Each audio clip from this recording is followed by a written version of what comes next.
Welcome to Guide Guru. We hope this video helps. You begin by launching Powershell ISE as administrator and opening the script you want to inspect. Once open, make sure execution policy permits running the code for this session. Use remote signed or bypass only when needed. Now place breakpoints where logic changes or suspected errors occur by clicking the left margin or pressing F9. Immediately run the script with the green Run Script button so execution stops at your first breakpoint, and you can inspect the live state. Once execution pauses at a breakpoint, you step over F10 for the current statement and step into F11 to enter functions so you see where errors originate.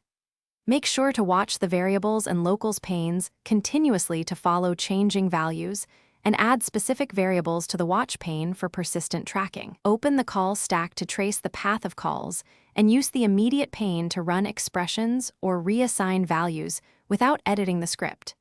This reveals how data flows through the code.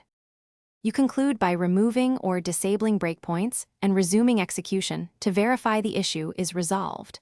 Make small iterative changes and retest. Save a version copy of the corrected script and add targeted logging or verbose output to capture intermittent failures. If problems persist, reproduce the bug in a minimal script and test different inputs to isolate the cause.